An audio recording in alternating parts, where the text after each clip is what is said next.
आज की जगबीती की कहानी एक मारखोर के बारे में है। वो पहाड़ी इलाके के जो जंगल था वहाँ रहता था और वो वहाँ पे लोगों को बचाने के लिए जो सांप होते हैं उनको मार के खा जाता था। जो गांव था वहाँ करीब ही एक बस्ती और एक गांव आबाद था जिसमें बहुत सारे सांप अक्सर निकलते थे।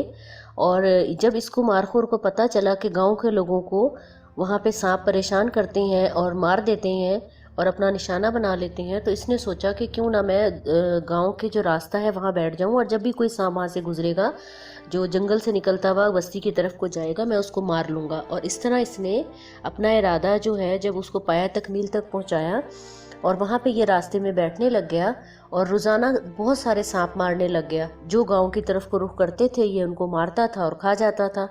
तो इसकी दहशत पूरे वहाँ जंगल में फैल गई कि एक मारखोर है और जो हमें गांव नहीं जाने देता और वहाँ हमें लोगों को ज़ख्मी करने या हमारा निशाना नहीं बनने देता, तो अब हम क्या करें, ये तो मारखोर हम सबको मारे जा रहा है। तमाम सांपों में ये तशवीश की लहर दौड़ गई। तमाम सांपों ने मिलकर फैसला किया कि क्यों ना हम ऐसा करें कि हम सारे मिलके दूसरा गांव का रास्ता ढूंढते हैं और एक सांप को इसको बेवकूफ़ बनाने के लिए मारखोर को उस जंगल के रास्ते के से निकलते हुए रास्ते पे इसको बिठा दिया, जहाँ ये बैठा होता है वहाँ से गुजारा करेंगे ताकि ये उस सांप के पीछे लग जाएगा और उसको मारने के चक्कर में और इतने में हम सारे सांप जो हैं वो गाँव में जाके बस्ती के लोगों को ज़ख्मी करेंगे और हम अपनी भूख मिटाएंगे। ये तमाम सांपों का फैसला हुआ और इतने जो मारखोर था उसको तमाम गांव के लोगों ने बहुत सराहा और बहुत पसंद किया और उसकी इतना वो मशहूर हो गया कि गांव के लोगों को रात को सुकून की नींद आने लगी कि अब मारखोर बैठा हुआ है, हम बच्चे बड़े बूढ़े सब आराम से सुकून से सो सकते हैं। अब जो है कोई सांप गाँव की तरफ नहीं आएगा। जो सांपों ने प्लान किया था वो मारखोर को पता नहीं था। मारखोर रास्ते में बैठा हुआ था और वहाँ से एक सांप करीब से गुजरा और मारखोर उसको मारने के लिए भागा।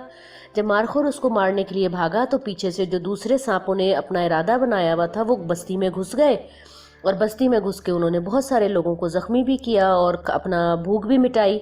जब इस मारखोर को पता चला और बस्ती के लोगों को जब सांपों ने खाना शुरू किया तो उन्होंने कहा कि ये मारखोर जो है अब ये बुढ़ा हो गया और किसी काम का नहीं है, बस ये इसको नशा था और इसने गरूर उससे भर गया है और अब इसकी हमें कोई ज़रूरत नहीं है। जब ये हमारी हिफाजत नहीं कर सकता तो हम इसे जंगल से निकाल देते हैं और इसको हम अपनी बस्ती से निकाल देते हैं। अब हम इस मारखोर को अपने पास नहीं रखेंगे। ये सुनकर मारखोर जो है वो बहुत परेशान हुआ और उदास हो गया और वो एक जंगल की साइड पे जाके बैठ गया। और वहाँ जंगल में जो लोमड़ियाँ थीं जो मारखोर का गोश्त खाने के लिए बहुत खुश थी कि चलो अब मारखोर जो है सांपों को नहीं खाएगा और ये लागर और बीमार होके मर जाएगा और फिर हम इसका गोश्त जो है उसको मज़े ले लेके खाएंगे। और लोमड़ियों ने ये भी सुना कि गांव के लोगों ने इसको निकाल दिया है। या जो लोमड़ियों के जहन में चीज़ थी वो ये थी कि अब मारखोर की जो एक राज था या जो उसका एक बादशाही थी वो ख़त्म हो गई है। लेकिन मारखोर जो था वो अपने दिमाग से काम कर रहा था और वो जंगल के एक साइड पे बैठा हुआ इस सोचो विचार में था कि ऐसी क्या चीज़ है, मैं सांप रोज़ाना तो एक आध मार रहा हूँ लेकिन ये इतने सारे सांप कैसे गाँव में घुस जाते हैं। वो इसी सोचो विचार में उसने मारखोर ने इरादा किया कि मैं उसी रास्ते में जाके जहाँ से सांप सारे जाते हैं गुजर के और मैं एक सांप को पकड़ने के लिए भाग खड़ा होता हूँ, तो मैं आज वहाँ पे उस सांप को नहीं पकड़ूंगा। ये सोचकर वो वहाँ पे रास्ते में जाके और बहुत सुस्त सा और ढीला सा होके लेट गया। जैसा महसूस ये हो कि ये लागर हो गया है और बीमार हो गया है और अब इसमें ताकत नहीं रही सांपों को मारने की। ये वहाँ लेटा हुआ था और आंखें बंद करके मूंद के लेट गया। जैसे ही एक सांप, जो इनका सांपों का प्लान था, वो इसके सामने से एक सांप गुजरा और इसने उस सांप को कुछ भी नहीं कहा। सांप को भी थोड़ी सी फिक्र हुई कि आज तो इसने मुझे पकड़ा ही नहीं और मुझे मारा भी नहीं।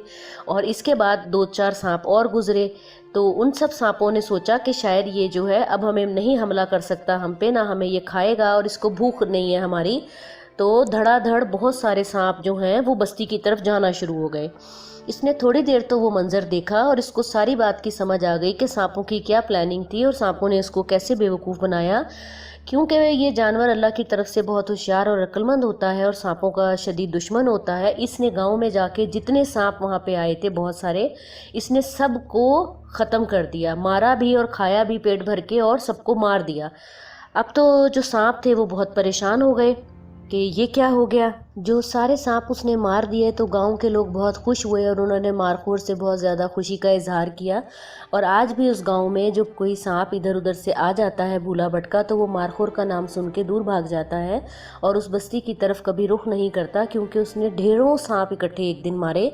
और उसके बाद जो लोमड़ियाँ थीं जो उसका चाह रही थी गोश्त खाना, वो भी अब वहाँ पे बन ठन के दूर दूर से घूमती फिरती हैं, लेकिन उस मारखोर के करीब आने की उनमें हिम्मत नहीं होती। आज भी वहाँ उसी गांव में मारखोर का नाम जो है बहुत मशहूर है और उसकी दहशत अभी भी वैसे ही वहाँ पे कायम है।